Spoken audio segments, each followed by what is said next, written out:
आफूले जन्माएको बच्चालाई माया राख्छ नि।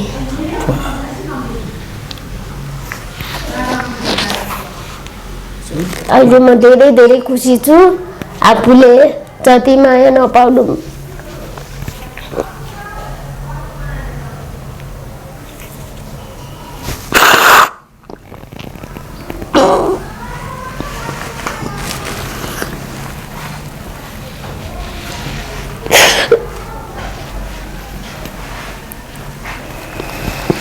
तपाईले जुन आशा नेपालमा अहिले माया पाउनु भएको छ त्यो सम्झेर तपाईँ भावुक हुनुभयो हैन? हजुर, उहाँको माया पाउँदाखेरि धेरै धेरै खुसी छु म।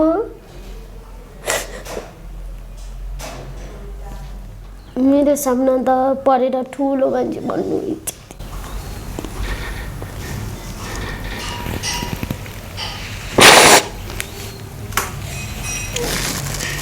दर्शक उहाँले आफूलाई सनिता माझी जो दलालको फन्दामा परेर करिबन 5 वर्षसम्म भारतको कोठीमा, कल्पना गर्नुहोस् एउटा मात्र कोठीमा होइन, उनी चाहिँ मलाई लाग्छ 5 देखि 10 वटा कोठीमा, एक कोठीदेखि अर्को कोठीमा स्थानान्तरण हुँदै उनलाई 10-10 कोठीमा दलालहरूले बिक्री गरे। दर्शक जय मसीह, हार्दिक स्वागत छ। हामी एउटा विशेष श्रृङ्खलाको साथमा उपस्थित भएका छौँ। एउटा चेलीको दर्दनाक कथा छ। कथा के भने नुवाकोट स्थायी घर भएकी सनिता माझी, जो अहिले उमेरले 21 वर्ष पुग्नुभयो, आजभन्दा 5 वर्ष अगाडि मानव बेचबिखन गर्ने गिरोह अथवा दलालको फन्दामा परेर भारतको कोठीमा बेचिन पुग्छिन्। त्यस पछाडि उनको दर्दनाक कथा सुरुवात हुन्छ। यस्तै पीडाबाट बाँच्नु पर्यो सनिता माझी। उनको कथा निकै दर्दनाक छ।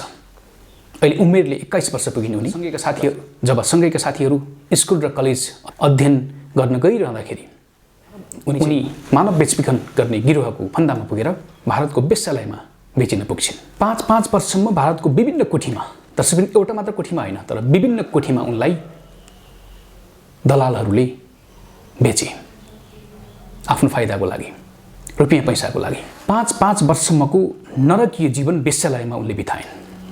उनलाई त्यो रहर थिएन म तिमीलाई राम्रो काम दिन्छु भनेर नुवाकोट जिल्लाको विद्युत नगरपालिका वडा नम्बर 8 स्थित माझी गाउँबाट उनलाई त्यो गिरोहले लिएर अन्ततः भारतको कोठीमा अथवा वेश्यालयमा बेचिदियो।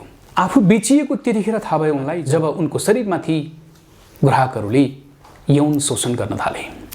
एक दिनमा 40 देखि 50 जना ग्राहकहरू उनको सम्पर्कमा आइपुग्थे, उनलाई जबरजस्ती करणी गर्थे। उनको यो 5 वर्षसम्म दैनिकी बन्यो, नरकीय जीवन थियो। 5 वर्षसम्मको वेश्यालयको त्यो नरकीय जीवनबाट उनले अन्ततः कसरी छुटकारा पाइन्? आज हामी यही कथा तपाईँलाई सुनाउँछौँ। निकै दर्दनाक र पीडादायी कथा छ। उनको जवानी त्यसरी लुटियो, उनले नरकीय जीवन बिताउनु पर्यो। उनले धेरै पटक यो बीचमा नेपाल आउने, आफ्नो घर फर्किने कोसिस गरिन्, तर त्यहाँका दलालहरूले र त्यहाँको गिरोहले, त्यो खोटी सञ्चालन गर्ने घरवालीले उनलाई त्यहाँबाट उम्कने अवसर दिएनन्। उनलाई त्यहाँ जबरजस्त त्यो कोठीभित्र राखियो।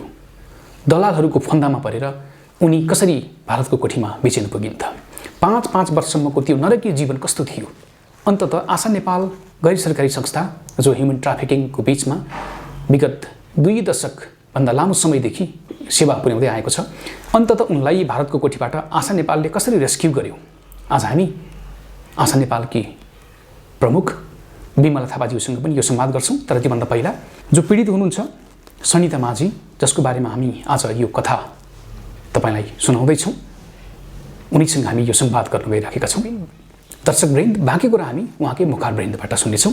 आउनुहोस् कार्यक्रममा तिनी पीडित युवती सनिता माझीसँग हामी यो संवाद गर्दैछौँ।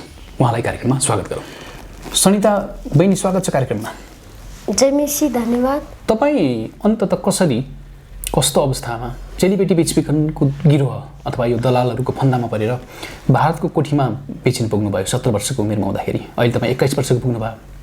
त्यो बताइदिनुहोस् न सुरुमा, अनि आजको संवाद यसरी सुरुवात गरौँ। एउटा दाइ हुनुहुन्थ्यो, अनि ऊ दाइले अब दुसरालाई नम्बर दिएर अनि त्यस्तै सम्पर्कमा आयो।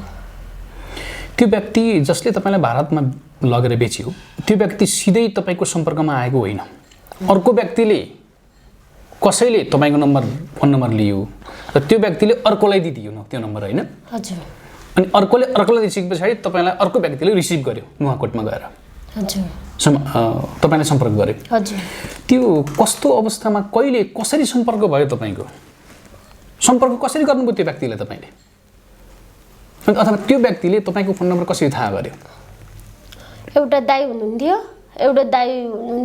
ओ दाइले चाहिँ अर्को उसको साथीलाई दियो नम्बर साटासाट गर्यो अनि त्यसपछि यस्तो बम्बई कोठीमा पुग्यो त्यो दाइको नाम थाहा छ तपाईँलाई उसको दाइको नाम प्रेम के प्रेम उसे तामाङ प्रेम तामाङ उहाँको घर कहाँ हो उहाँको घर त खोइ नुवाकोटै हो कि बाहिर हो नुवाकोट जिल्लाभन्दा बाहिर खै ओखलढुङ्गा भन्दै थियो ए त्योभन्दा पहिला त्यो दाइलाई प्रेम तामाङले तपाईँले पहिला पनि भेट्नु भएको थियो उसै त भेटेको थियो उता यतैतिर काठमाडौँतिरै भेटी थियो हामी पहिला घुम्न आउँदाखेरि भेटेको थियो कसरी कहाँ किन भेट्नुभयो तपाईँले प्रेम तामाङलाई सुरुमा काठमाडौँ घुम्न आउँदाखेरि उसै त पहिल्यै त्यस्तै चिनाजानी भइथ्यो अनि मैले दाइ भनिन्थ्यो त्यही भएर तपाईँलाई प्रेम तामाङसँग कसले परिचय चिन्जान गराइदियो तपाईँलाई तपाईँको सम्पर्कमा उहाँ प्रेम तामाङ कसरी आइपुग्नु भयो केही त थाहा होला नि तपाईँलाई पहिलाको यति याद छैन त्यसो भए प्रेम तामाङले तपाईँको नम्बर कहाँबाट पाउनुभयो फोन नम्बर त्यही काठमाडौँमै चिन्जान गर्ने क्रममै तपाईँको नम्बर लिएको हो प्रेम तामाङले हजुर प्रेम तामाङै हो उहाँको नाम हजुर ओखलढुङ्गा घर अरे तर ओखलढुङ्गा हो कि होइन फेरि त्यसमा पनि तपाईँ स्योर हुनुहुन्न होइन उहाँले ओखलढुङ्गा भन्नुहुन्थ्यो घर हजुर त्यस पछाडि कुन समयमा तपाईँले उहाँलाई भेट्नुभयो ऊ त होसै 4-5 दिनमा भेट हुन्थ्यो काठमाडौँमा तपाईँ नुवाकोटदेखि काठमाडौँमा भेट्न आउनुहुन्थ्यो उहाँलाई उही आउनुहुन्थ्यो ए नुवाकोटमै तपाईँको घरमै जानुहुन्थ्यो पहिला घरमा त जानु हुँदैन थियो बाटोमा आएर भेट्थ्यो कुन बाटोमा कहाँ उही त्रिशुलीमा त्रिशुलीमा तपाईँलाई फोन गर्नुहुन्थ्यो फोन नम्बर थाहा छ तपाईँलाई उहाँको अहिले त थाहा छैन मोबाइल त हरायो पहिलोपटक के भनेर भेट्न आउनुभयो तपाईँलाई त्रिशुलीमा उहाँ के भन्नुहुन्थ्यो तपाईँसँग पहिलो भेटमा उहाँले उसै बहिनी भन्नुहुन्थ्यो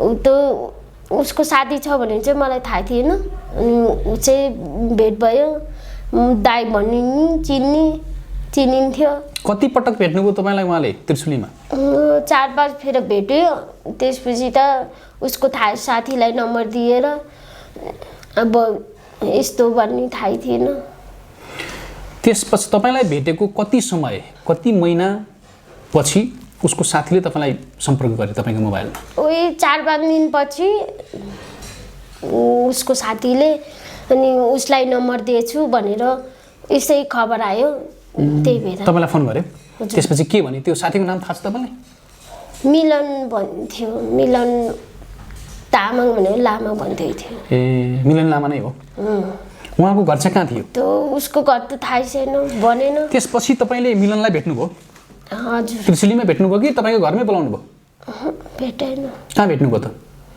ऊ चाहिँ काठमाडौँतिर यतैतिर भेटेको थियो तपाईँ चाहिँ सन् 2017 सालमा बेचिनुभयो भारतमा हजुर होइन त्यतिखेर मिलनले तपाईँलाई लगेको हो भारतमा हजुर मिलन भन्ने व्यक्ति हजुर अनि त्यो अगाडिको प्रेम तामाङ चाहिँ आएका आएन पछि ऊ नै जानुभएको थियो मसँगै दोस्रा अर्को केटी पनि लिएर जानुभएको थियो अर्को केटी कतिवटा मसँगै एउटा लिएर गएको ए तपाईँ र अर्को केटीलाई तपाईँ चिन्नुहुन्छ अर्को केटीलाई त त्यति अनुहारै हेर्दिनँ म यति बोल्दैन हामी बोल्दिन थियो तपाईँको गाउँकै हो कि अरू गाउँको हो नै अन्तै गाउँको नुवाकोटको होइन मान्छेको गाउँको ए प्रेम तामाङ र मिलन लामा अथवा तामाङ भन्नुभयो तपाईँले साथ थाहा छैन नाम स्योर होइन त्यस पछाडि तपाईँहरूले दुईजनालाई कहाँ भेट्यो कहाँ बोलायो सुरुको दिन बेच्दाखेरि काठमाडौँ नेपालमा अथवा नुवाकोटमा सुरुमा भेट हुँदाखेरि त उही नुवाकोटतिरै भेट भएको थियो नुवाकोटको कुन ठाउँमा तपाईँकै गाउँमा आयो उनीहरू आउनु भएन अनि कहाँ जानुभयो त कहाँ बोलाउनु तपाईँलाई उसै कतातिर बाटरतिर भेट्यो थियो। त्यसपछि के भनेर तपाईँलाई उनले फकाउँदै त्यो खालको व्यवहार गरे? सुरुमा के भनेको थिए? के भनेर तपाईँ इन्डियामा लगे दलालहरूको भन्दा? मलाई त भन्दै थियो यसो काम लगाइदिन्छु, यस्तो घरमा काम लगाइदिन्छु भनेर लिएर जानुभएको थियो। अनि त होला नै भनेर गएको थियो, अनि त होइन रहेछ, त्यस्तो कोठीमा लगेर बेच्नु रहेछ। अनि तपाईँलाई थाहा छ त्यो कहाँबाट तपाईँलाई कुन कुन बाटो हुँदै लग्यो भारतमा तपाईँलाई? नेपालबाट नुवाकोटको त्रिशुलीबाट तपाईँलाई उनीहरूले ल्याए? यहाँबाट नयाँ बानेश्वर नयाँ बालुजु भन्छ के भन्छ? बालाजु? हजुर बालाजु। ए तपाईँ नुवाकोटबाट बालाजु आइपुग्नु भयो? हजुर। ए नुवाकोट उनीहरू लिन गएका होइनन्, तपाईँ बालाजु आइपुग्नु भयो एक्लै? अनि घरमा चाहिँ के भनेर आउनुभयो तपाईँ आमा बुवालाई? घरमा त केही थाहा छैन आमा बुवालाई। तपाईँ किन आउनुभयो त्यसो भए त्यतिखेर काठमाडौँ? त्यो निर्णय किन लिनुभयो तपाईँले काठमाडौँ आउने भन्न खोजेको मैले? मेरो चाहिँ उसै घरमा लफडा चल्ने उसै कराउने थियो अनि त्यही भएर घरबाट निक्लेर। कसले कराउँथ्यो? सबैले। किन? उसै सबै भन्नाले आमा बुवा? मैले त कराउनु हुँदैन थियो, बुवाले चाहिँ कराउनु हुन्थ्यो। के भनेर? उसो भनेर कराउनु हुन्थ्यो, अनि त त्यही भएर घरबाट निक्लेर हिँडेको। ए स्कुल पढ्नु भएन तपाईँ? स्कुल हजुरबा हुनुजेल पढेको थियो, फेरि पढ्न पाएन। किन पढ्न पाउनु भएन?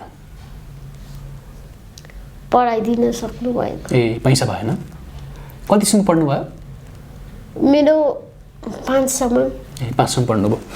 अनि अब भन्नुहोस् त्यस पछाडि तपाईँ नुवाकोटबाट बालाजुमा आइपुग्नु भयो। बालाजुमा आएर कहाँ बस्नुभयो, कति दिन बस्नुभयो? त्यस पछाडि तपाईँलाई कुन बाटो हुँदै बोर्डर हुँदै तपाईँलाई भारतमा लगे त्यो मिलन र उसले प्रेमले? चावलमा राखेको थियो एकचोटि। ए चावलमा होटलमा राख्यो? कति 5 दिनसम्म चावलसम्म बन्द कोठामा राखेको थियो। त्यसपछि त अनि फेरि उता हात्ती के हात्तीवनको हुँदा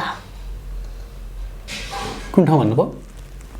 सौराहा? नारायणघाट जाने। ए चितवन सौराहा हात्ती ठाउँमा नारायणघाटमा काठमाडौँ राखेको थियो। एकैछिन है के अरे सनिता बहिनी, तपाईँलाई बालाजुमा राख्यो सुरुमा? हजुर। बालाजुकै गौशाला? चावल। ए तपाईँलाई सुरुमा चावलमा राख्यो? हजुर। होटलमा हो कि घरमा हो? होटलमै। 5 दिनसम्म बस्नुभयो? हजुर।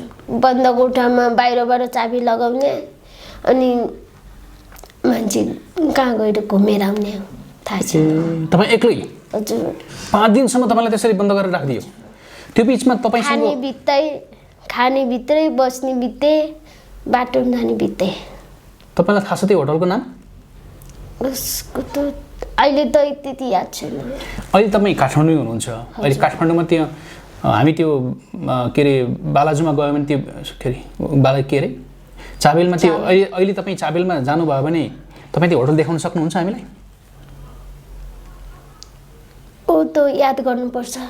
नाम चाहिँ थाहा छैन है? नाम चाहिँ थाहा छैन। 5 दिनसम्म तपाईँलाई भित्र ढोका थुनेर राख्दिए? हजुर।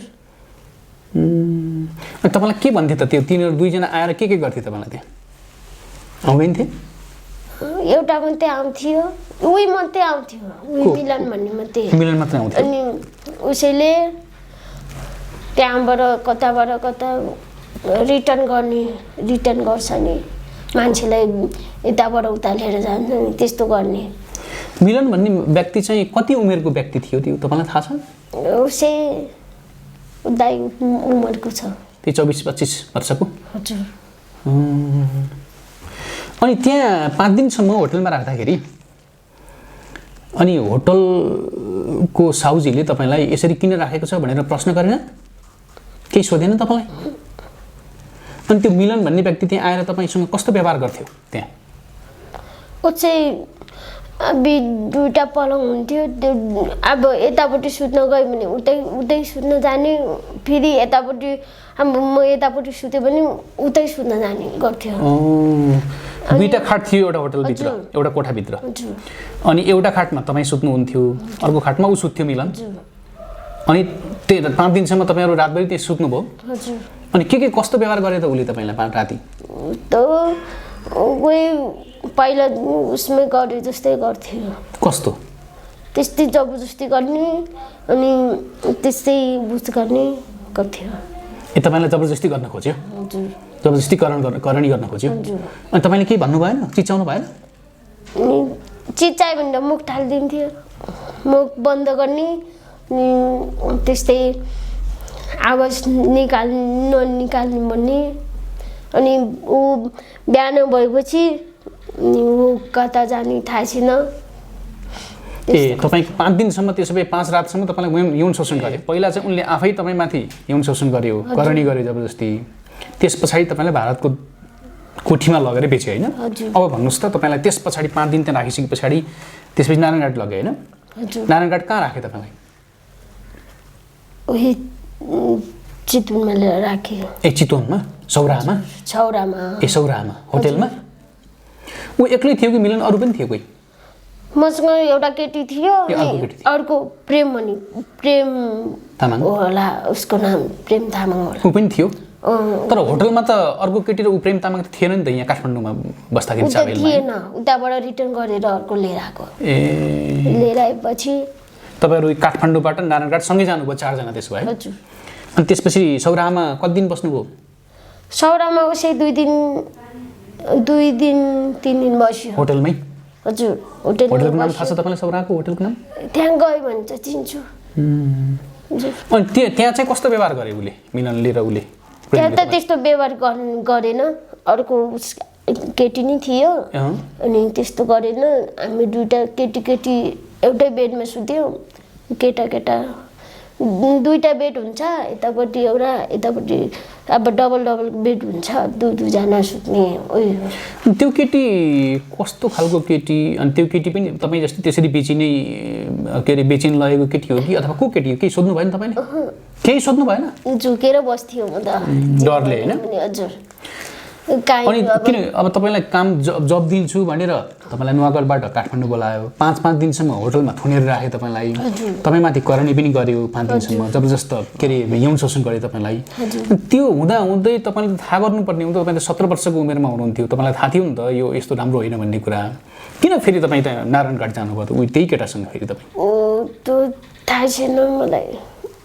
त्यसपछि त फेरि नारायणघाटबाट नि कसरी दिल्ली पुग्यो भने मलाई उसै लागेको थिएन।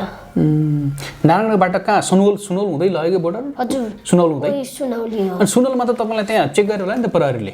माइती नेपालको एजेन्ट के अरे प्रतिनिधि हुन्छ त्यहाँ, अरू ह्युमन ट्राफिकिङसँग काम गर्ने अरू के अरे एनजिओ आइएनजिओका कर्मचारीहरू त्यहाँ हुन्छन्, प्रहरी हुन्छन्। तपाईँलाई केही सोधेन त्यहाँ? उनीहरूले सिकाएको हुन्छ, यसो भन्ने दाई भन्ने भनेर भनेको हुन्छ। अनि त्यसपछि अनि उता लगेर चाहिँ यसो गरेर बेच्छु। के भन्नु भनेको थियो तपाईँ सुनौल बोर्डरमा प्रहरीले सोधेपछि? दाई भन्नु भनेको थियो। तपाईँले भन्नुभयो? ए सिधै जानुभयो, बोर्डर छिर्न पाउनुभयो? यहाँबाट डाइरेक्ट टिकट काटेको थियो, नारायणघाटबाट डाइरेक्ट टिकट काटेको थियो। अनि त त्यसपछि अर्को बस चढाएपछि त अनि त्यो जुस दिएको थियो, एउटा बोतलमा डालेर जुस दिएको थियो। ए इन्डियामा पुगिसकेपछि कि सुनौलीमा पुगिसकेपछि? सुनौली बोर्डर पार गरेपछि क्या जुस हुन्छ नि ओ त्यो पिलाइ थियो। त्यो पिलाएपछि त एकचोटि अब कहाँ पुग्यो थाहै छैन। त्यसपछि त अनि त एकचोटि गाडीबाट ओर्लिने बित्तिकै थाहा भयो कहाँ पुग्नु भएको रहेछ। दिल्लीमा पुऱ्याइछ त। कति घन्टा पछाडि त्यो पनि थाहा भएन? कति दिन कति रात लाग्यो भने त्यति थाहा छैन। दिल्लीमा चाहिँ कुन कोठीमा कुन ठाउँमा तपाईँ त्यहाँ सुरुमा त्यहाँ पुग्नु भयो? तपाईँलाई तिनीहरूले बेचे? कोठीमा त राखेन, पहिला सुरु कोठीमा लागेन। कहाँ राख्यो? कोठीमा लाने भनेर कोसिस गरेको थियो अनि म जाँदिनँ भनेर करायो मैले। फेरि पछि त त्यसपछि त त्यहाँबाट रिटर्न गरिदिन्छु भनेर भनेको थियो। फेरि मलाई गाउँ पठाइदिए, म गाउँमै जान्छु। त्यो खबर एउटा दिदी थियो, त्यो खबर सुनेपछि म के भएँ, म कस्तो भएँ। अब त्यो त सोच्नै सक्दिनँ म। के भयो तपाईँलाई त्यतिखेर? म अब यस्तो काम गर्नुपर्छ भनेर म हाँसी खुसी लाएर यहाँबाट गएँ। अब त्यहाँ गएपछि त यस्तो काम गर्नुपर्छ, नराम्रो काम गर्नुपर्छ भनेर सुनेपछि मेरो मन कस्तो भयो, रुन मन लाग्यो। अब आमा बाउको याद आयो, यस्तो नगरेको भए पहिल्यै हुने थियो मैले भनेर त्यो कोसिस आयो मलाई चाहिँ, मनमा खेल्यो। अनि त्यसपछि फेरि अब मलाई गाउँ पठाइदिए भनेर मैले भनेको, फेरि पछि अब यहाँ आएपछि काम गरेरै जाने भनेर भन्न थाल्यो त्यहीँको दिदीहरूले। अनि त्यसपछि यस्तै म त्यस्तै काम गर्ने रहेछ त्यहाँ पनि पहिला। अनि त्यहाँको दिदीहरूले सम्झाउन थाल्यो। एकैछिन त्यो कुरा गरौँला सनिता, त्योभन्दा पहिला। अनि त्यहाँ यहाँबाट नारायणगढबाट सनौल हुँदै लगिसके पछाडि तपाईँलाई कहाँ राख्यो? त्यहाँ कोटीमा त पुर्याएन भन्नुभयो, कहाँ राखेको थियो त तपाईँलाई? कति दिनसम्म कहाँ राख्यो? 1 हप्तासम्म त्यही घरमा राखेको थियो। कसको घरमा?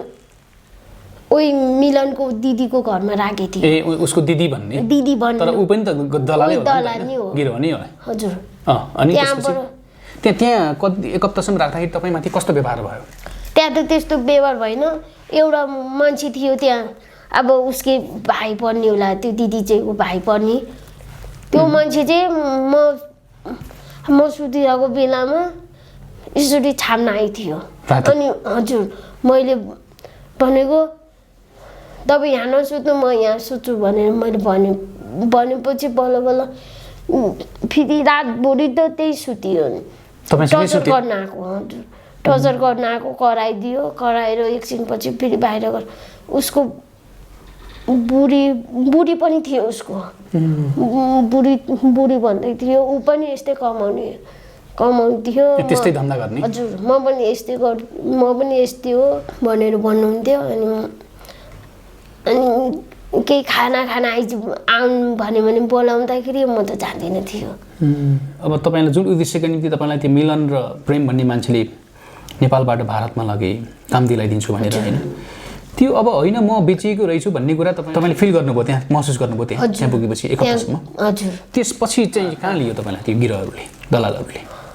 1 हप्ता पछाडि? 1 हप्तापछि फेरि मलाई बम्बईमा लिएर गयो। बम्बई कोठीमा लिएर गएपछि पो बल्ल थाहा भयो यस्तो काम गर्नुपर्छ भनेर त्यहाँको घरवालीहरूले भनिदियो। घरवालीले? हजुर। घरवाली भनेको त्यो सञ्चालन गर्ने रेड लाइट एरिया चलाउने, होइन? हजुर। अनि के भने तपाईँलाई सुरुमा त्यहाँ प्रवेश गर्दाखेरि सुरुमा कस्तो व्यवहार भयो तपाईँमाथि?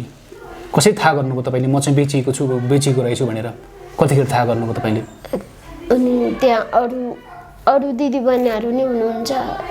अनि दिदी बहिनीहरूलाई सोद्धाखेरि अनि तिमीलाई त बेचेर गइसक्यो, अब त यहाँबाट निक्लेर जान सक्दैनौ, यस्तो भन्न थाल्यो। त्यहाँबाट थाहा भयो। अनि यसरी मान्छे बोलाउनुपर्छ, यसो गर्नुपर्छ भनेर त्यहाँ भन्नु थाल्यो।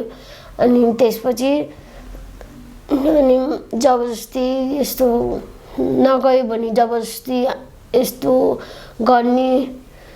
गराउनु लाग्थ्यो। के भन्न मिल्छ तपाईँलाई? कस्तो व्यवहार भयो सुरुमा? त्यो सुरुका दिन तपाईँलाई कस्तो मान्छेहरूले के भन्थे, घरवालीले के भन्थे? होइन घरवालीले त भन्थ्यो अब यो यहाँ राख्नु हुँदैन, यहाँ राखे पनि खतरा हुन्छ भन्दै थियो। अनि त्यसपछि फेरि अनि काम नगरी पनि त्यस्तो कराउने पिट्ने गर्थ्यो। अनि एउटा यस्तो खडा भएर देखेन भने यस्तो गाली दिन्थ्यो। तपाईँलाई औषधि पनि खुवाए त्यहाँ कोठीमा? के औषधि भन्नु, तपाईँ त्यतिखेर 17 वर्षको हुनुहुन्थ्यो, हुन त अब यहाँको टिनेजमै हुनुहुन्थ्यो। हजुर। टोनिक खिलाइ थियो, टोनिक त्यो दबाई हुन्थ्यो, त्यो के औषधि रहेछ तपाईँलाई थाहा भएपछि? के रहेछ त्यो? अनि त्यो पछि त मोटाउने दबाई रे बढ्ने दबाई रे भनेर पछि शरीरको अङ्गहरू बढ्ने औषधि, मोटाउने रे फुल्लिने सब पुरै। अनि त्यसपछि भन्न थाल्यो यो त मोटाउने दबाई हो। अनि त्यहाँ मैले पढेको यो त टोनिक खिलाएपछि त मोटाउने रहेछ भनेर त्यहाँ लेखेको हुन्छ। झोल दिएको थियो तपाईँलाई? हजुर, झोल र गोली हुन्छ, 2टा गोली हुन्छ। त्यो त यतातिर पनि पाउँछ होला। खानुभयो त्यो? खान्न भन्न पाइँदैन थियो? खान्न भन्न पाइँदैन थियो।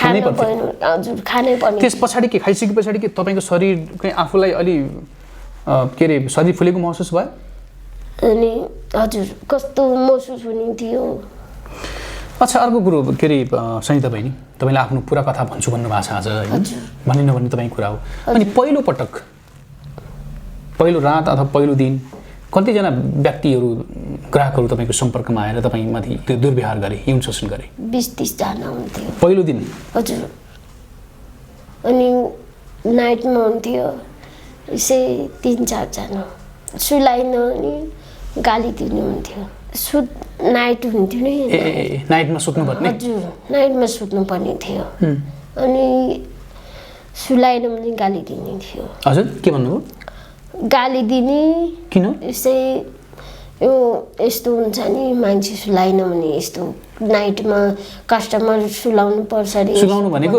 कस्टमरसँग सुत्नुपर्ने हजुर कस्तो सुताउनु पर्ने थियो अनि कराउनु हुन्थ्यो पहिलो दिन त तपाईँले हार गुहार गर्नुभयो र रुनुभयो होला नि त होइन पहिलो दिन कस्तो महसुस गर्नुभयो बी फिलिङ वो हुन्छ नि भित्रैदेखि बाहिर कस्तो अब मनमा कस्तो हुन्छ अरूलाई गर्दाखेरि कस्तो हुन्छ अब अनि त्यस्तै हुन्छ कति गाह्रो हुन्छ कराउने चिल्लाउने जति चिल्लाउनु बाहिर कति गाली दिन्थ्यो पिट्ने आउने थियो अनि घरवालीले हजुर अनि यस्तो गरेन भने कति यसो मानेन भने यसो जबरजस्ती गर्ने ऊ हात बेर सबै बेरबार गर्ने त्यस्तो गर्थ्यो कति समय त्यहाँ पहिलो पटक तपाईँ जुन कोठीमा तपाईँ बेचिनु भयो त्यहाँ कति वर्ष बस्नुभयो तपाईँ सुरुमा से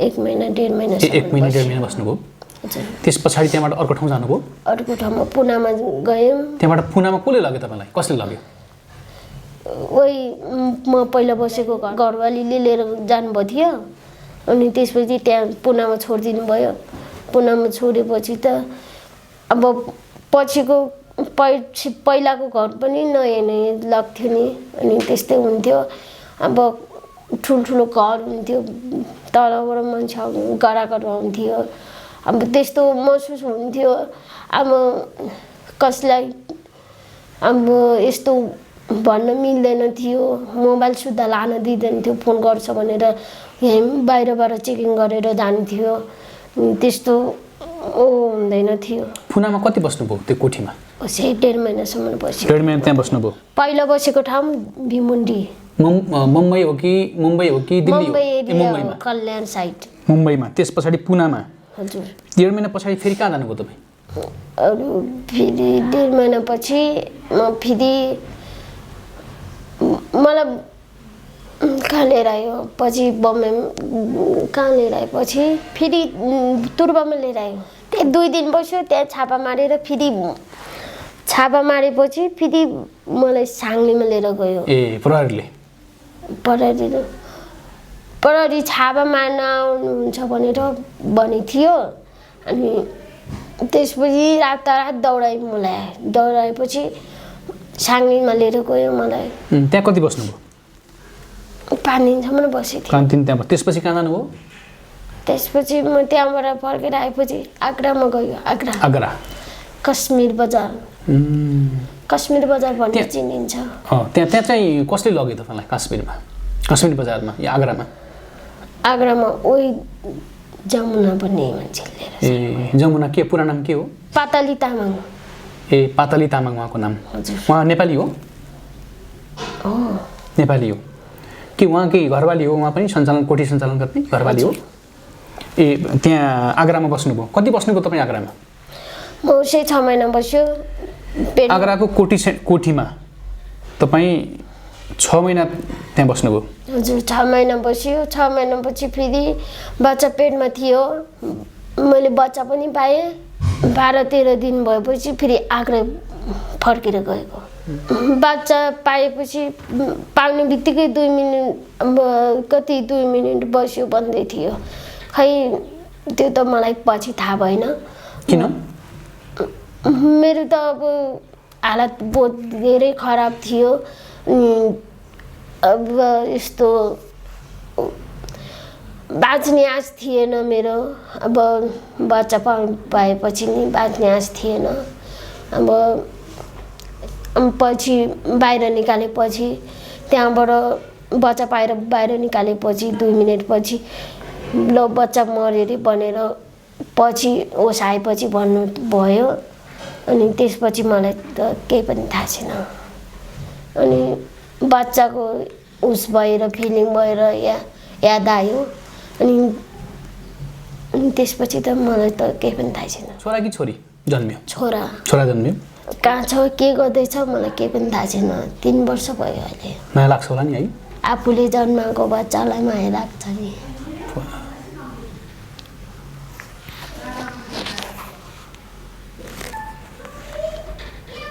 कति भयो बच्चासँग भेट्नु भएको तपाईँको? अहिले उस्तै 3.5 वर्ष जति भयो मेरो। यो बच्चाको उमेर अहिले 3.5 वर्ष भयो? हजुर। जन्माएको चाहिँ 3.5 वर्ष जति भयो। तपाईँले देख्न त पाउनुभयो नि त्यतिखेर होइन? बच्चा त किन देख्न पाउनु? आफै जन्माउनु भएको कुरा कति समयसम्म तपाईँ?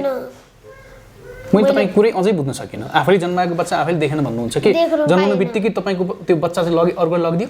अवैध रूपमा जुन तपाईँको छोरा जन्मियो, हजुर, अहिले 3.5 वर्षको पुग्यो।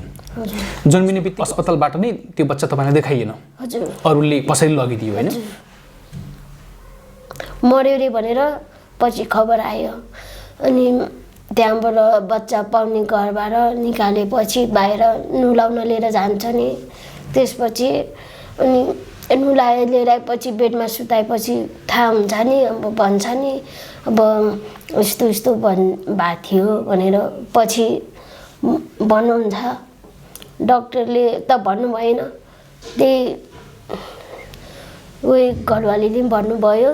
अनि त्यसपछि बच्चा मर्यो, अलिकति उस थियो, सास थियो भनेर भन्नुभयो। अनि त खै अब भगवान्ले के अरे प्रभुले दिएको थियो, प्रभुले लिएर जानुभयो भनेर मैले चाहिँ त्यस्तै मनमा सोचेको थियो। बच्चा मरे के हो त साँच्चै?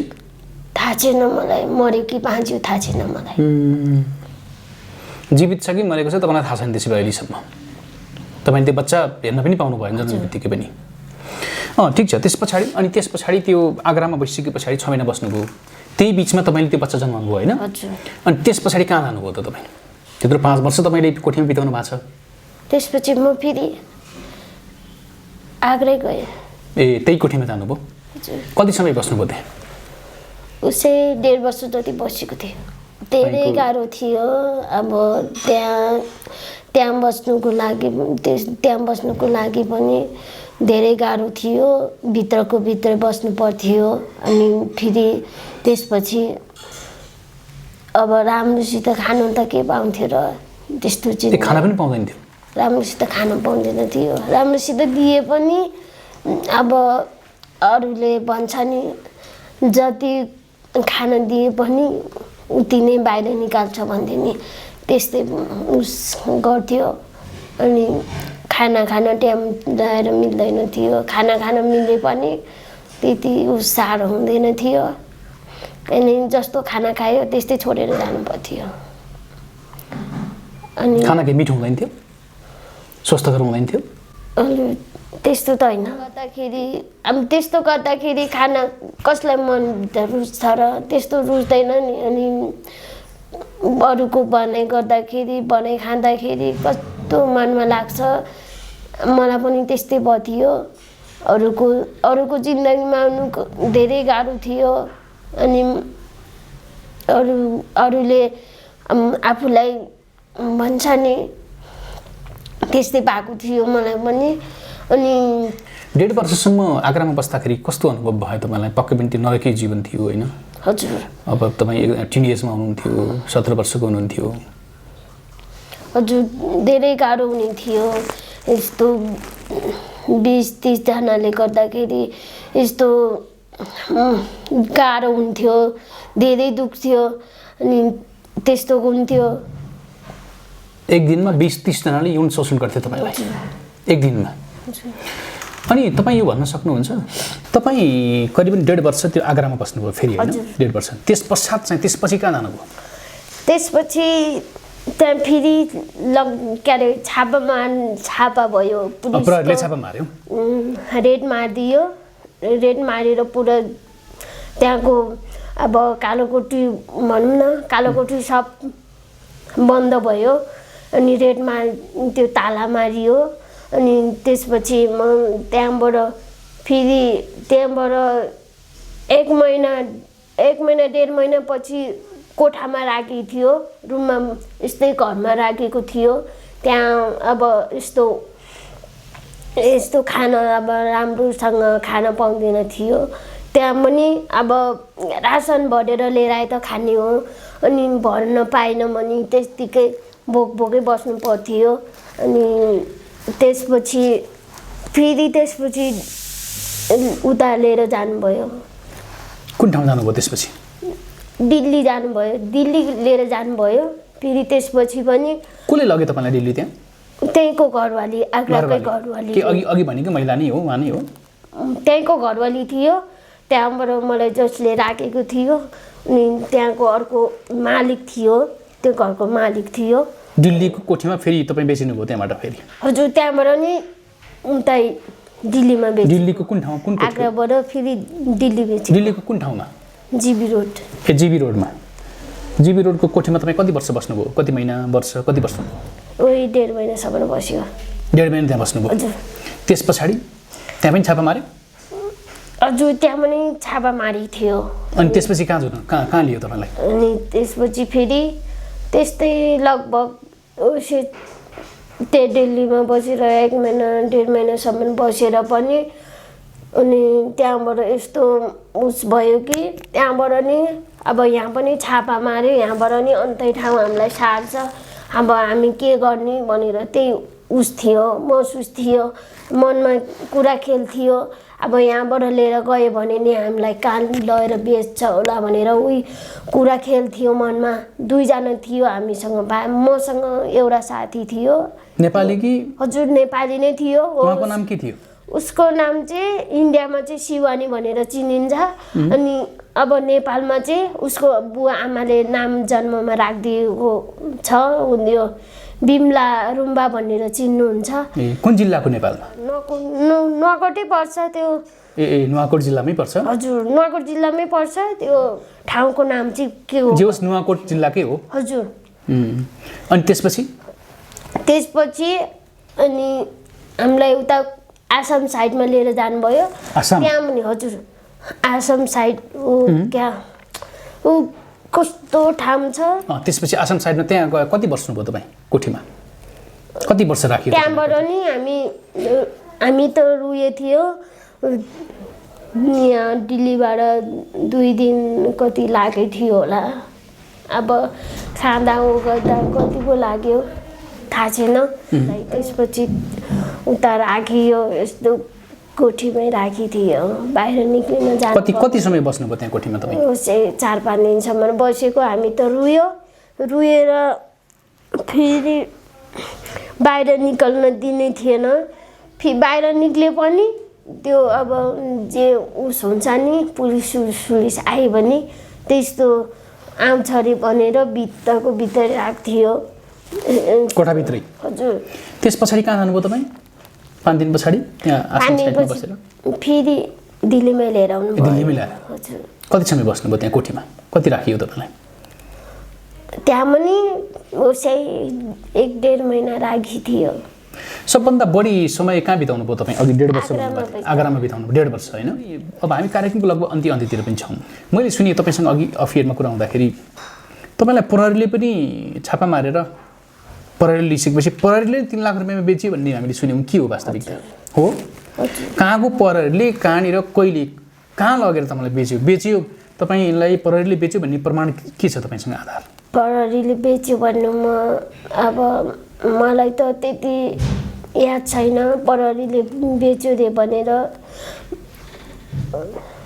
कसले भने त तपाईँलाई प्रहरीले बेचेको हो 3 लाखमा भनेर उतैको कालोकोठीवाला घरवालीले भनेको भन्थ्यो के भनेको मेरो पनि पैसा परेको छ त्यो केटी कहाँ गयो भनेर खोज्दै छन् भनेर अहिले पनि हजुर ए अनि अब त्यसपछि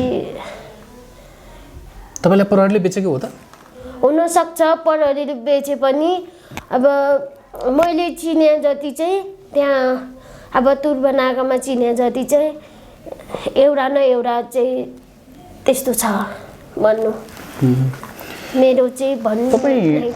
अनि 5 वर्षसम्म त्यो काल कोठरीमा आफ्नो यौन भनौँ न अरूको फन्दामा परेर 5 वर्षसम्म दलालहरूको फन्दामा परेर तपाईँ 5 वर्षसम्म नुवाकोटदेखि के अरे भारतका विभिन्न स्थानमा विभिन्न कोठीमा तपाईँ 5 वर्षसम्म तपाईँले नरकीय जीवन बिताउनु पर्यो। अनि कस्तो हुँदो रहेछ वास्तवमा अहिले के भन्न चाहनुहुन्छ दर्शकहरूलाई चेलीबेटी बेचबिखनको त्यो फन्दामा पर्न नसक्नु भएको होस् होइन तपाईँले जस्तो दुःख भोग्नु नपरोस् के भन्न चाहनुहुन्छ तपाईँ दर्शकलाई भन्नुहोस् त विशेष गरी दिदीबहिनीहरूलाई जो बेचिन पुग्छन् बेचिन गइराखेका छन् होइन दलालको फन्दामा पर्छन् कसरी पर्छन् तपाईँको सुझाव सल्लाह के छ? मेरो चाहिँ भनाइ अब म जस्तै के अरे अब दलालको फन्दामा नपरोस् चेलीबेटीहरू बेच्नु हुँदैन अब केही गरी बेचिहालेछ भने नि यस्तोमा नफस्नु होला त्यही भन्न चाहन्छु। अनि तपाईँलाई भनौँ न अघि तपाईँसँग अफेयरमा कुरा हुँदाखेरि तपाईँले भन्दै हुनुहुन्थ्यो कि करिब 5 वर्षको यो कोठीमा रहँदाखेरि भारतका विभिन्न स्थानमा कहिले आगरा कहिले पुना कहिले मुम्बई कहिले कुन कहाँ होइन अनि 5 वर्षसम्म तपाईँले वेश्यालयमा हजुर बिताउनु पर्यो बाध्यता थियो। बाध्यता तपाईँलाई रोजगार दिन्छु भनेर 2 जना व्यक्तिले तपाईँलाई भारतमा पुर्याए अन्त त कोठीमा बेचिदिए पछि थाहा भयो तपाईँलाई एउटा नरकीय जीवन तपाईँले बिताउनु पर्यो कोठीमा। यो बारेमा तपाईँ के भन्न चाहनुहुन्छ? तपाईँ जुन दुःख जुन नरकीय जीवन जिउनु 5 वर्षमा कोठीमा ताकि यस्तो दुःख फेरि अरू तपाईँ जस्तै अरू चेलीबेटीले नपाउनु होइन तपाईँको कुरा सुनेर के भन्न चाहनुहुन्छ चेलीबेटीहरूलाई तपाईँ? अब यस्तो फन्दामा चाहिँ नफस्नु होला यस्तो दलालहरूसँग सङ्गत नगर्नु होला यस्तो अब मलाई जस्तो अन्धकारमा बस्न नपरोस् अरू चेलीबेटी बेचबिखन नहोस् अरू कालो कोठीमा जीवन बिताउन नपरोस् मैले जस्तै गरेर अरूले अब अरूको छोरी चेली नबेचोस् यदि बेचिहालेछ भने नि दलाललाई चाँडोभन्दा चाँडो सजाय दिनु होला। अनि तपाईँलाई जसले बेचे नि यो प्रेम तामाङ र मिलन तामाङ अनि उनीहरू पछि तपाईँको सम्पर्कमा फेरि आए 5 वर्षको पिरियडमा पछि सम्पर्कमै आएन? अनि तपाईँ के भन्न चाहनुहुन्छ अहिले उहाँहरूले सुन्दै हुनुहुन्छ होला यो कार्यक्रम जसले तपाईँलाई भारतको कोठीमा लिएर बेचिदिए मिलन तामाङ र प्रेम तामाङ यी दलालहरूलाई के भन्न चाहनुहुन्छ तपाईँ पेशेवर दलालहरूलाई मानव बेचबिखनका दलालहरू भनौँ न मलाई जसले बेच्नु भएको छ उसलाई चाँडोभन्दा चाँडो सजाय मिलोस् पुलिसहरूले पक्राउ गर्न सकोस्। कसरी आशा नेपालको सम्पर्कमा आइपुग्नु भयो तपाईँ? तपाईँले अब आशा नेपालको फोन नम्बर पनि राख्नु भएको रहेछ होइन कसरी पाउनु भयो आशा नेपालको फोन नम्बर अन्त तपाईँ फलस्वरूप तपाईँ अहिले नेपालमा हुनुहुन्छ काठमाडौँमा आइपुग्नु भएको छ। कोठीबाट निकाल्ने एकजना उहाँ हुनुहुन्थ्यो अनि उहाँले नै उहाँको नाम के हो भन्नु मिल्छ? रमेश रोकाया अनि त्यसपछि उहाँले नै मलाई यहाँ आशा नेपालको नम्बर दिनुभएको थियो त्यही भएर म आशा नेपालसम्म आउन सफल भएँ म। अनि कसरी त्यो भाग्ने अवसर पाउनुभयो तपाईँले अलिकति बताइदिनुहोस् न त्यो पक्कै पनि तपाईँलाई त्यहाँबाट निस्कनु त सजिलो थिएन? कोठीमा हुँदाखेरि एकजना कस्टमर थियो तपाईँको ग्राहक उहाँ ग्राहक थियो अनि उहाँसँग लगभग उसै फोन नम्बर दिएँ मैले त्यसपछि लगभग आउनुभएको थियो अनि त्यसपछि मेरो घरवालीसँग अलि डिस्टर्ब भएको थियो भनेको डिस्कस भयो हजुर डिस्कस भएको थियो झगडा भयो एक प्रकारले हजुर झगडा भएको थियो के विषयमा झगडा भएको थियो ओ अर्को कस्टमर नि थियो अनि नाइटमा आउने थियो अनि दुईजना लगभग भएर अनि उही माथि फेरि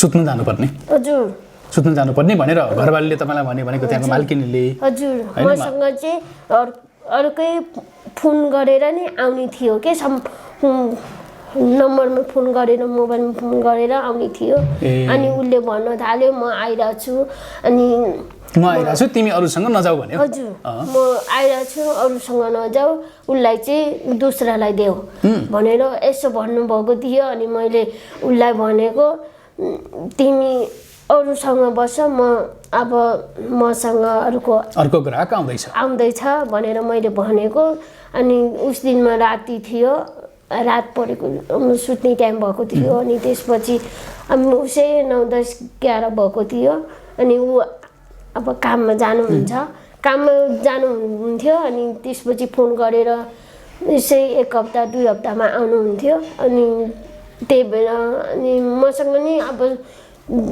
त्यो मान्छे त्यो कस्टमर चाहिँ दोस्रासँग सुत्न जान्छ भनेर भनेको थियो अनि उस टाइममा अनि ऊ कस्टमर चाहिँ सुत्न गएनछ अनि उताको मेरो घरवालीले चाहिँ अनि यसो भन्नु थाल्यो अनि ऊ गाली दिन थाल्यो यसो रन्डी राडी भन्न थाल्यो अनि यस्तो जग्गामा बसेर त दोस्रासँग यस्तो गर्ने माया गर्ने भन्न थाल्यो अनि त्यसपछि ओसे गरेर तपाईको लभ परेको थियो उसँग उसै परेको थियो अलि परेको थियो अनि त्यसपछि के भयो भन्नुस् अनि त्यसपछि ऊ पनि आउने गर्थ्यो अनि त्यसपछि मेरो घरवालीले गाली दिन थाल्यो गाली दियो रन्डी राडी भन्यो गेटबाटै बाहिरदेखिबाट रन्डी राडी भन्यो अनि यस्तो ठाउँमा बसेर नि त यस्तो माया गर्ने यस्तो उसो भन्न थाल्यो त्यसपछि म अनि मलाई अब दबाई खाने टाइम थियो नि मेरो अनि त्यसपछि म केको दबाई खाँदै हुन्थ्यो उसैको टिबीको दबाई खाने थियो मैले अनि टिबीको दबाई खान जान लाग्दाखेरि मलाई यस्तो भन्यो अब रन्डी राडी भनेपछि त कसलाई मन दुख्दैन र आफ्नो बाबाआमाले सुद्धा भनेको थिएन मैले त्यहाँ गएर यस्तो जवाब पायो अनि त्यसपछि मलाई अब यहाँ बस्नु पर्दैन भनेर अब उहाँले लिएर आउनुभयो मलाई त्यहाँबाट निकाल्नु भयो त्यो कोठीबाट त्यही ग्राहकले तपाईलाई रेस्क्यु गर्नुभयो हजुर मलाई त्यहीबाट निकाल्नु भयो अनि अब यहाँ बस्नु पर्दैन यस्तो रे उहाँलाई पनि मन पर्दैन थियो यस्तो काम गरेको बिल्कुल मन पर्दैन थियो अनि उहाँ चाहिँ मसँग कसरी भेट भयो अब उस दिनमा त केही उस थिएन अनि कसरी उसलाई पनि अब मनमा के आयो होला उसलाई पनि अब यस्तो काम गर्नु हुँदैन यस्तो भन्नु थाल्यो अनि मैले होला नि भनेर अब मैले पनि उसलाई भनेको म यत्रो वर्ष भइसक्यो मैले न आफ्नो आमा बाउको अनुहार देख्न पाएको छु न फोन गर्न पाएको छु मैले यसो भन्यो अनि त्यसपछि मलाई उहाँले भन्नुभयो फोनमा डेली बात हुन्थ्यो हामी दुईजनाको त्यस भएर नै अब यस्तो बसेको होला माया प्रीति बसेको होला अनि त्यहीमा फेरि पछि हुँदा त्यस्तै लगभग हुँदा त्यस्तै झगडा पर्थ्यो बुढीको र मेरो झगडा पर्थ्यो डेली अनि उयसकै गर्दा झगडा पर्थ्यो उसले गर्दा झगडा पर्थ्यो अनि हुँदा त्यस्तो भयो अनि त्यहाँबाट हामी बिहान भएको थियो हामीले प्लान बनाएको थियो यहाँ यसरी जानुपर्छ भनेर प्लान बनाएको सबैसँग भाग्न कोसिस गरेको भाग्न सकिनँ म अनि त्यहाँबाट जबरजस्ती अनि त्यहाँबाट भाग्न कोसिस गर्न सकेँ मैले तपाईँ त्यस पछाडि त्यहाँबाट भाग्न सफल हुनुभयो अनि आशा नेपालको संरक्षणमा काठमाडौँ आइपुग्नुभयो होइन हजुर त्यसपछि म त्यहाँबाट भागेपछि अनि उतै कोठा खोजेर बसेको थिएँ हामी। अनि बसेपछि अनि एकजना दाइ आउनुभयो अनि उसले सहयोग गर्नुभयो मलाई। अब अहिले जे नहुनु भएपछि अनि फेरि अनि मैले काठमाडौँ आशा नेपालमा आइपुगेको छु। अहिले म धेरै धेरै खुसी छु, आफूले जति माया नपाउनु।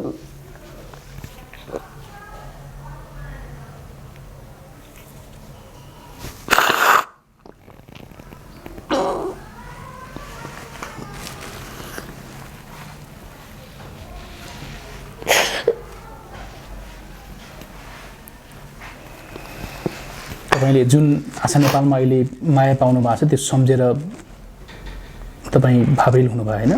हजुर। यहाँ आशा नेपालले विशेष गरी विमला थापा दिदी हुनुहुन्छ, विशेष गरी यहाँको उहाँको सङ्घर्षमा अहिले तपाईँ बसिराख्नु भएको छ। हजुर, उहाँको माया पाउँदाखेरि धेरै धेरै खुसी छु म। विगतलाई फर्केर हेर्दाखेरि जुन 5-5 वर्षसम्म तपाईँ कोठीमा बिताउनु भयो, नरकी जीवन थियो, कस्तो लाग्छ अहिले फर्केर हेर्दाखेरि? अहिले हेर्दाखेरि धेरै पहिलाको याद गऱ्यो भने धेरै रुन मन लाग्छ। अनि अब बितेका पलहरू सम्झिँदाखेरि धेरै मनभित्रैदेखि भएर महसुस हुन्छ। अनि अब त्यो त तपाईँको गल्ती थिएन नि त होइन? हजुर। अब दलालहरूले तपाईँ सानै उमेरमा हुनुहुन्थ्यो, अहिले पनि तपाईँ भर्खर युवा अवस्थामै हुनुहुन्छ, 21 वर्ष पुग्नुभयो। अब दुईजना दलाल मिलन र प्रेमको फन्दामा परेर तपाईँ भारतको कोठीमा बेसिन पुग्नुभयो, तपाईँको त्यो त बाध्यता थियो नि त होइन? हजुर। अनि त्यस्तो हुँदा हुँदा तपाईँलाई टिबी पनि भयो होइन? हजुर। टिबी बिग्रेर अहिले फोक्सोमा पनि समस्या भएको छ। हजुर। फोक्सोमा उपचार गर्नुपर्ने छ, अपरेसन गर्नुपर्ने भएको छ। हजुर। है, अपरेसन गर्नुपर्ने कि उपचार गर्नुपर्ने हो, के भनेको छ डक्टरले? अपरेसन गर्नुपर्ने भनेको छ। कति पैसा लाग्छ अरे? हजुर, 2-4 लाख लाग्छ। तपाईँसँग पैसा छ अहिले? छैन। छैन है, कति पनि छैन। जसले अहिले यो कार्यक्रम हेर्दै हुनुहुन्छ उहाँलाई तपाईँ के भन्न चाहनुहुन्छ? तपाईँको फोक्सोको उपचार गर्नुपर्ने छ होइन, जुन समस्या छ शरीरमा, उहाँहरूले कसैले तपाईँको यो अन्तर्वार्ता सुनेर हाम्रो छोरी चेली हो जुन नरकीय जीवन उसले 5 वर्ष कोठीमा बितायो, अब हामी उसलाई यो यस्तो अवस्थामा सुध्रेर आएकी हाम्रो बहिनीलाई चेलीलाई हामी माया गर्छौँ, हामी प्रेम गर्छौँ, हामी चाहिँ सहयोग गर्न चाहन्छौँ भनेर भन्नुभयो भने हुन्छ? हुन्छ। मलाई सहयोग गरिदिनुहोस् आफ्नो छोरी चेली मानेर। अनि म उपचार गर्न सकुन् अनि म बाँचेर प्रभुको सेवा गर्न चाहन्छु। अनि सनिता, अब घरको नाम तपाईँको सनिता, अब कोठीको नाम चाहिँ अहिले नभनौँ होइन, माया थियो। अब त्यो पुरानो बिति गयो। बसलले भन्दछ यसो यदि कोही क्रिसमस छ भने त्यो नयाँ सृष्टि हो। पुरानो बिति गएको छ हेर नयाँ आएको छ। यसकारण पुरानो बिति गयो, अब नयाँ जीवन पाउनुभएको छ यसो क्रिसमा तपाईँले। अब अगाडि बढ्नुहोस्, तपाईँको जीवन सुन्दर छ। अनि तपाईँको घर चाहिँ तपाईँको घर नुवाकोट जिल्लाको विदुर नगरपालिका वडा नम्बर 8 माझी गाउँमा हो। तपाईँको नाम सनिता माझी, 21 वर्ष पुग्नुभयो। तपाईँको आमा बुवाको नाम के हो, परिवारमा को छन् अलिकति बताइदिनुहोस् त। आमाको नाम चाहिँ साइली हो, साइली माझी भनेर चिनिन्छ। साइली माझी आमाको नाम, बुवाको नाम चाहिँ? अनि बुवाको नाम चाहिँ भद्रबहादुर माझी भनेर चिनिन्छ। अनि अरू को हुनुहुन्छ परिवारमा? अरू सब दिदी बहिनीहरू सबै हुनुहुन्छ। अनि सनिता, यो अन्तर्वार्ता हेरेर तपाईँको आमा र बुवा सम्पर्कमा आउनु भएर हामी छोरीलाई अझै पनि माया गर्छौँ, कति वर्ष पछाडि यो कार्यक्रम मार्फत हाम्रो सम्पर्कमा आयो भनेर भन्नुभयो भने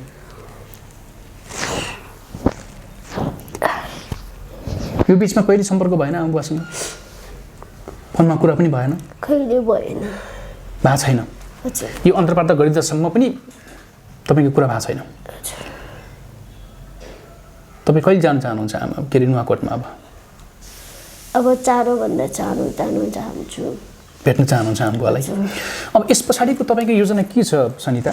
तपाईँ के गर्न चाहनुहुन्छ, के बन्न चाहनुहुन्छ? स्कुल पनि अध्ययन गर्न पाउनु भएन तपाईँले, तपाईँको गरिबीको कारण तपाईँ वास्तविक गरिबी रहेछ भन्ने कुरा बुझियो, गरिबीको कारण तपाईँ बेचिन पुग्नुभयो दलालको फन्दामा परेर भारतमा। तपाईँ के गर्न चाहनुहुन्छ अब बाँकी जीवन? तपाईँको इच्छा सपना के छ, योजना? मेरो सपना त पढेर ठुलो मान्छे बन्नु इच्छा।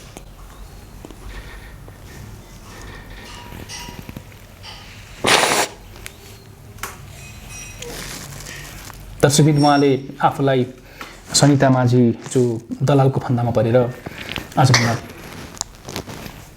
केही समय अगाडि करिबन 5 वर्षसम्म भारतको कोठीमा, कल्पना गर्नुहोस्, एउटा मात्र कोठीमा होइन, उनी चाहिँ मलाई लाग्छ 5 देखि 10वटा कोठीमा, एक कोठीदेखि अर्को कोठीमा स्थानान्तरण हुँदै उनलाई 10-10वटा कोठीमा दलालहरूले बिक्री गरे।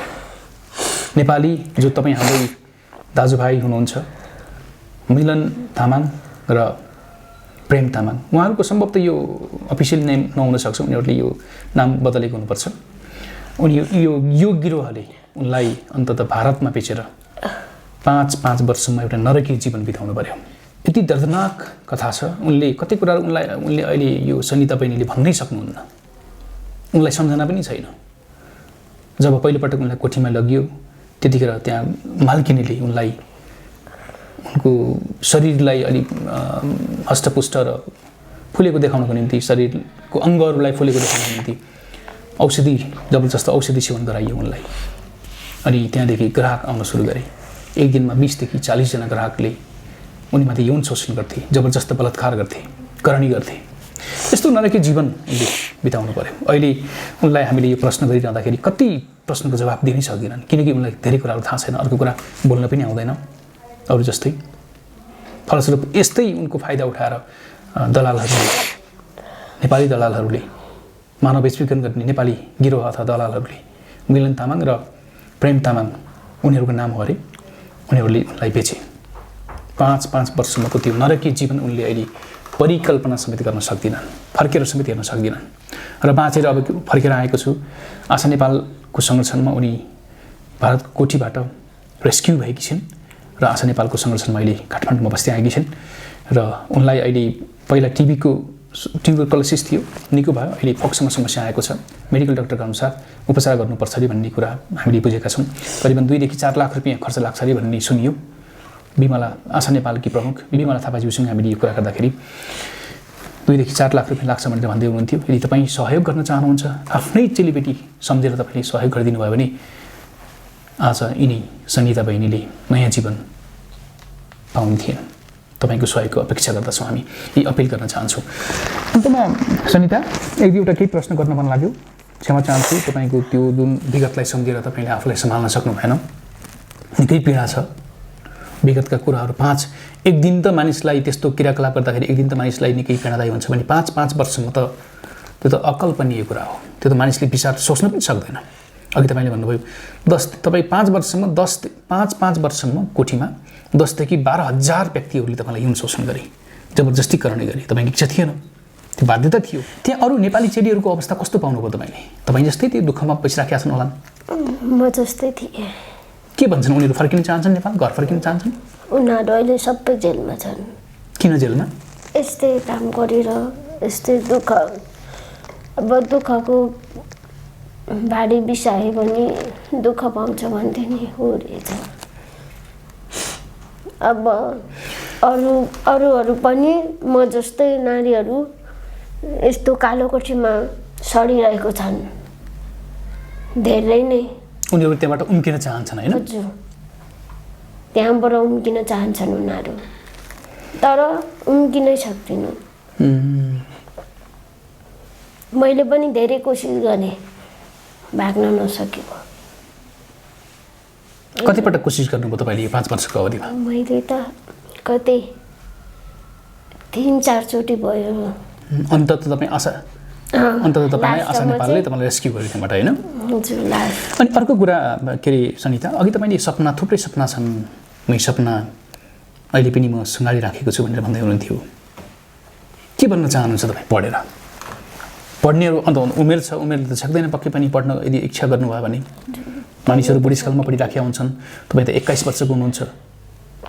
के भन्न चाहनुहुन्छ पढेर? हजुर, आमा बुवाको सपना थियो पढोस्, ठुलो मान्छे बनोस्, उही सपना थियो।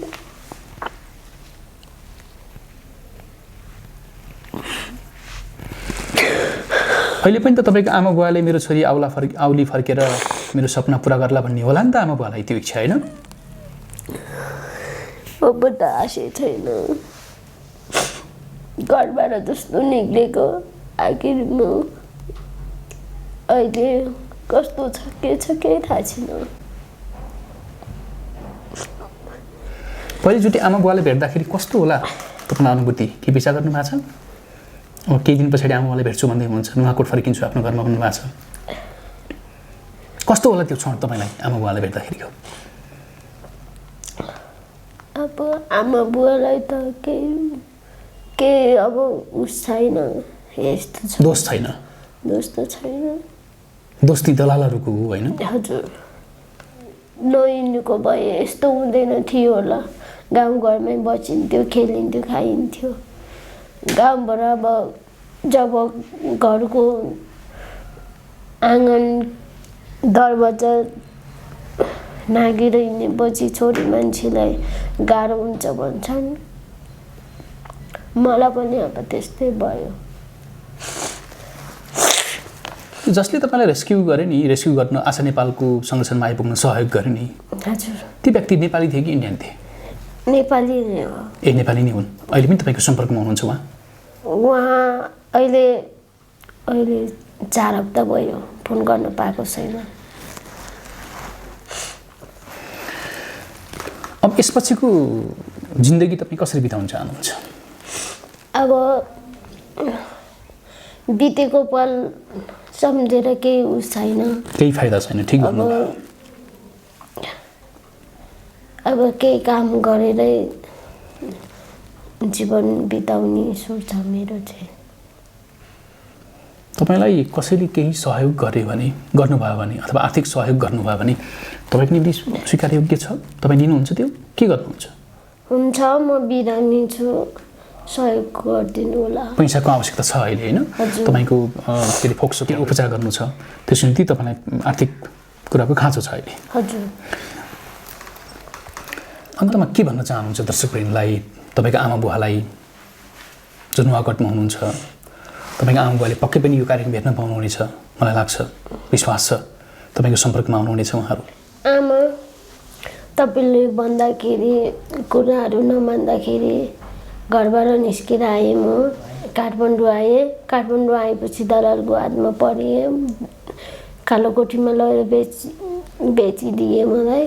5 वर्ष कोठीमा बसेर म नरक जिन्दगी जिएँ मैले। अनि 5 वर्षपछि फर्केर आएको छु। म अहिले काठमाडौँमा छु। अनि आमा, म गाउँ आउँदैछु अनि म हजुरलाई भेट्नेछु, मलाई स्वीकार्नु होला। अनि म तपाईँको अँगालोमा बस्न चाहन्छु। कोठीमा बस्दाखेरि धेरै आमा भन्दै याद गर्थेँ मैले। अनि त्यति पनि त्यस्तो पनि हुने थिएन, पाउने थिएन। अनि कति रोएँ, कति कराएँ, आमाको माया पाउन सकिनँ।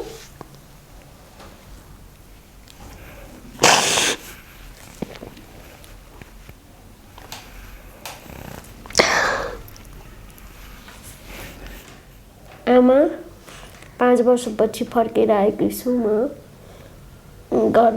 गाउँमा आउँदैछु म। मलाई स्वीकार्नु होला, मलाई क्षमा गर्नु होला। मैले जे गल्ती गरेँ पनि माफ गरिदिनु होला। म तपाईँको अँगालोमा आउन चाहन्छु आमा। बुवा, क्षमा गरिदिनु होला। म छिट्टै तपाईँले भेट्न आउनेछु। मैले प्रभु येशूमा नयाँ आशा पाएको छु। आमा बुवा, म छिट्टै भेट्न आउँदैछु तपाईँहरूलाई। सनिता, धेरै धन्यवाद तपाईँले यो समय दिनुभयो अनि तपाईँको आफ्ना कुराहरू राख्नुभयो। मलाई लाग्छ आजको अन्तर्वार्ताले धेरै दर्शकहरूको सहानुभूति तपाईँले पाउनुहुनेछ। धेरैले तपाईँलाई सहयोग गर्नेछन् तपाईँको उपचारको लागि जुन फोक्सोमा समस्या छ। अन्तमा के भन्न चाहनुहुन्छ दर्शकवृन्दलाई? दर्शकवृन्दलाई धेरै धन्यवाद गर्न चाहन्छु। यो यस्तो चेलीबेटी, मलाई जस्तै चेलीबेटीलाई अरूलाई नहोस् अनि कोही पनि बेचिन नपरोस् कालोकोटीमा। अनि त्यति नै भन्न चाहन्छु। अनि अब केटी बेच्ने दलालहरूलाई चाँडोभन्दा चाँडो कारबाही गर्नु होला यही भन्न चाहन्छु। 5 वर्षसम्म मैले कालकोठीमा जीवन बिताउनु पर्यो। अनि 10 देखि 12 हजारसम्मको व्यक्तिसम्म यौन सम्पर्क भएको थियो। अनि त्यसपछि मलाई टिबी लाग्यो। दबाई खान पाइनँ, राम्रोसित पैसा थिएन। अनि अहिले फोक्सोमा समस्या देखाएको छ। अनि चाँडोभन्दा चाँडो अपरेसन गर्नुपर्छ भनेको छ डाक्टरले। मसँग पैसा छैन, तपाईँहरूले चाँडोभन्दा चाँडो सहयोग गरिदिनु होला। अनि मेरो कुराहरू राख्नु मन थियो मलाई। अनि कुमार दाइ आउनुभयो, अनि मैले बोल्न पाएँ। धेरै धेरै खुसी छु म यसरी बोल्न पाउँदामा। पहिलोचोटि बोल्न पाएकोमा धेरै धेरै खुसी छु। अनि यो च्यानल नछोडिकन हेरिदिनु होला। धन्यवाद। दर्शकबिन, आजको यो संवाद तपाईँलाई कस्तो लाग्यो? हामीसँग कुराकानीमा हुनुहुन्थ्यो सनिता माझी, जो उमेरले 21 वर्ष पुग्नुभयो जब उहाँ 17 वर्षको उमेरमा हुनुहुन्थ्यो। अनि 2 जना चेलीबेटी बेचबिखनको गिरोह अथवा दलालको फन्दामा परेर नुवाकोटदेखि उहाँ भारतको कोठीमा बेचिन पुग्नुभयो। यो पीडादायी नरकीय जीवन सनिता बहिनीले भारतका विभिन्न कोठीमा 5 वर्षसम्म नरकीय जीवन गुजार्नु पर्यो। यो उनको बाध्यता थियो, रहर थिएन। अन्ततः आशा नेपालले उनलाई रेस्क्यु गरेको छ कोठीबाट। आशा नेपालको संरक्षणमा उहाँ काठमाडौँमा बस्दै आउनुभएको छ र केही समय पछाडि उहाँ आफ्नो परिवार आमा बुवासँग भेट गर्नका निम्ति आफ्नो स्थायी घर नुवाकोटमा जाने इच्छा व्यक्त गर्नुभएको छ।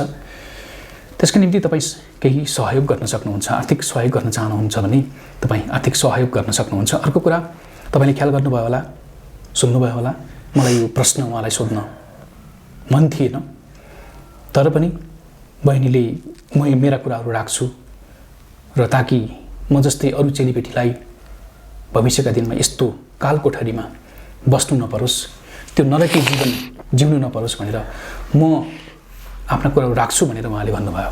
फलस्वरूप मैले सोध्नै नहुने केही प्रश्नहरू पनि उहाँलाई सोधेँ। उहाँले भन्दै हुनुहुन्थ्यो कि 5 वर्षसम्म भारतका विभिन्न कोठीमा बस्दाखेरि करिब 10,000 देखि 12,000 व्यक्तिसँग उहाँले यौन सम्पर्क गर्नुभयो। उहाँको यो बाध्यता थियो, रहर होइन दर्शक। यसकारण पनि यो प्रश्न मैले आज त उहाँलाई गरेँ।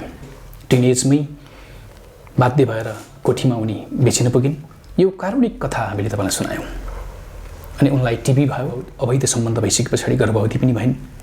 बच्चा जन्मियो, बच्चालाई उनले हेर्न पाएनन्। अनि फलस्वरूप उनलाई टिबी भयो। उनको शरीर, किनकि गर्भवती हुँदाखेरि उनले राम्रो खान पाएनन्, उनको राम्रो उपचार भएन अस्पतालमा।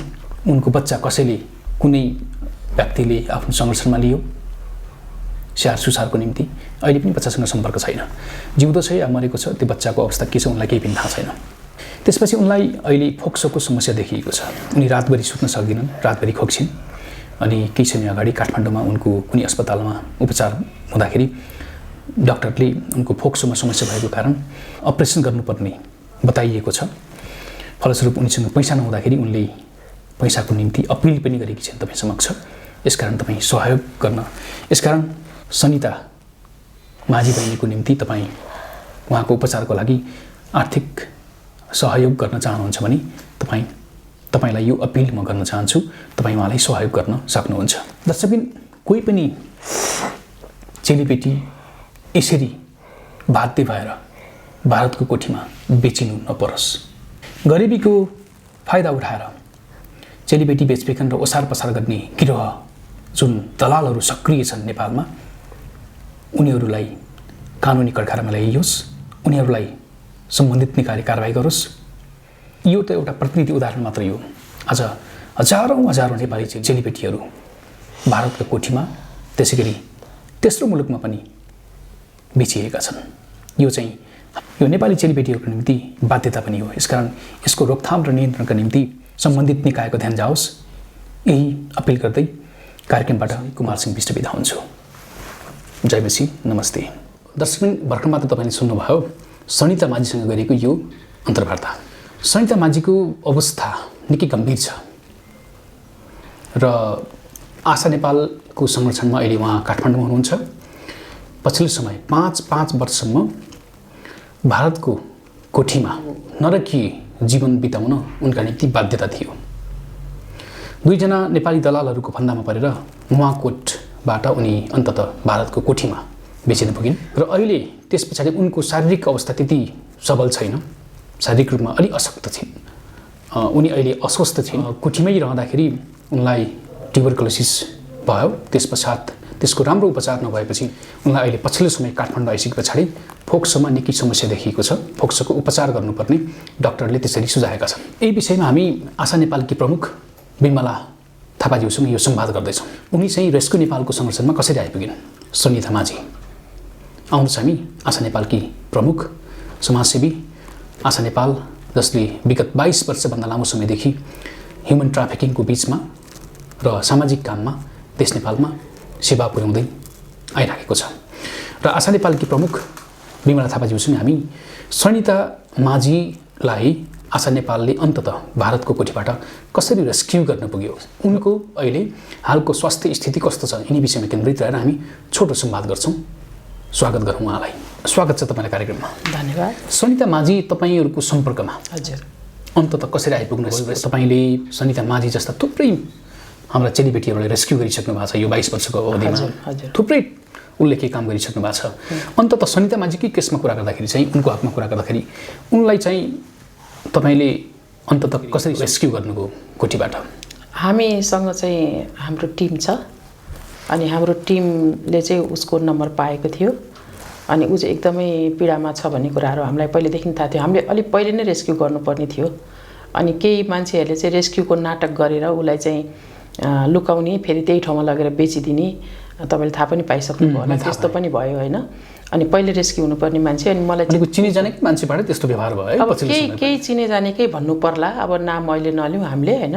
केही चिने जानेकै मान्छेबाट रेस्क्यु भइसक्नुपर्ने मान्छेलाई चाहिँ अनि भएन र अनि मलाई चाहिँ उसको खालि रेकर्डहरू मात्रै पठाइयो, यो मान्छे यस्तो छ भनेर रेकर्डहरू पठायो। अनि उसले चाहिँ यो नानीले चाहिँ धेरैचोटि उसको त्यो व्यथाको बारेमा भनेको रेकर्डहरू चाहिँ पाइराखेको थिएँ बारम्बार। अनि हाम्रो आशा नेपालको भोलिन्टियरहरू पनि छन् त्यहाँ, त्यसले गर्दा भारतमा, इन्डिया, मुम्बईमा, विभिन्न ठाउँमा, इन्डियाको धेरै ठाउँमा हाम्रो भोलिन्टियरहरू छन्। अनि उनीहरूबाट चाहिँ खबर पाइराखेको थिएँ। अनि पछिबाट चाहिँ अब हाम्रो कन्ट्याक्टबाट चाहिँ हामीले उसलाई ल्याउनलाई यहाँ सफल भयौँ हामी। अहिले उहाँको पछिल्लो अवस्था के छ? हामीसँग यो अन्तर्वार्तामा उहाँले भन्दै हुनुहुन्थ्यो कि पहिला चाहिँ ट्युबरकुलोसिस थियो, राम्रो उपचार भएन, फलस्वरूप बिग्रेर अहिले फोक्सोमा समस्या देखियो भनेर उहाँले भन्दै हुनुहुन्थ्यो। अब त्यही हो, इन्डियामा चाहिँ टिबीको औषधि पनि किनेर खानुपर्ने, उसँग प्रशस्त औषधि नहुँदा बालकै पनि थियो। अनि उसले औषधि खाएन, उसले अरू रोग जस्तै ठान्यो र अनि बिचमा औषधि छोडिदिएछ। अब अहिले यहाँ आउँदा कन्टिन्यू रातैभरि खोकेर बस्ने, सुत्दै नसुत्ने भएको कारणले जचाउँदा चाहिँ उसको फोक्सोको चाहिँ एउटा फोक्सो चाहिँ अब सबै ड्यामेजै भइसकेको छ अरे। अनि तुरुन्तै अपरेसन गर्नुपर्छ भनेर यो खबर आयो। अब मेडिकल रिपोर्ट पनि चाहिन्छ भने हामी दिन सक्छौँ, किनभने अनि त्यस कारण हामी चाहिँ अलिकति आँतिएका छौँ। भर्खरै हामीले क्यान्सरको बिरामीलाई उपचार गर्नु पर्यो, त्यस्तै अवस्थामा हुनुहुन्थ्यो उहाँ पनि। अब बालक अवस्थामा बेचिएर तरुणी अवस्थामा युज भएर वृद्ध अवस्थामा फालिएको। अनि अब हामीले चाहिँ तरुणीलाई मात्रै रेस्क्यु गर्ने, बच्चालाई मात्रै भन्ने छैन। हामीले चाहिँ आवश्यकता परेकोहरूको लागि काम गर्ने संस्था चाहिँ आशा नेपाल हो। अनि हामीले चाहिँ ल्यायौँ र उहाँको क्यान्सरको उपचार पनि भयो, उहाँको अरू पनि अपरेसनहरू थियो भयो, अझै एउटा बाँकी छ। अनि उहाँ चाहिँ अहिले क्यान्सर फ्री पनि हुनुभयो। अनि हामीलाई चाहिँ कसैले पनि यस्तो उपचार गर्ने पैसा दिएको छैन। यो चाहिँ यो आशा नेपालको लागि, मेरो लागि चाहिँ धेरै ठुलो च्यालेन्ज हो। अनि उहाँ निको हुनुभएपछि झन् ठुलो च्यालेन्ज भयो होइन। उहाँ निको हुनुभयो, उहाँले जीवन पाउनुभयो, अहिले उहाँ यहीँ हुनुहुन्छ, उहाँले भन्छु पनि भन्नुभएको छ। अनि त्यसले गर्दा अहिले फेरि उहाँलाई तुरुन्तै यो नानी चाहिँ भर्खरै 21-22 वर्षको छ। अब एज चाहिँ त्यस्तै होला, उसले खासै प्रस्ट्याउन सकेका छैन। अनि उसलाई फेरि हामीले यो उपचारमा चाहिँ हामीले पैसा जुटाउन सकेकै छैनौँ, किनभने 45 जनाभन्दा बेसी चाहिँ आशा नेपालमा यहाँ काठमाडौँमै छन्। अनि बाँकी हाम्रो संरक्षणमा छन्, स्टुडेन्टहरू छन्, बालकहरू छन्, वृद्धहरू छन्, अनि महिलाहरू छन्, HIV पोजिटिभहरू छन्। अनि यो चाहिँ 45 जनाभन्दा बेसी चाहिँ यहाँ अहिले आशा नेपालमै छन्। अनि भर्खरै जन्मेकोहरू छ, पेटमा भएको पनि छ, भर्खरै जन्मेको पनि छ। तपाईँले देखिहाल्नुभयो, ओठ काटिएको बच्चा जन्मेको थियो, अहिले उसले चाहिँ फ्री ट्रिटमेन्ट पायो।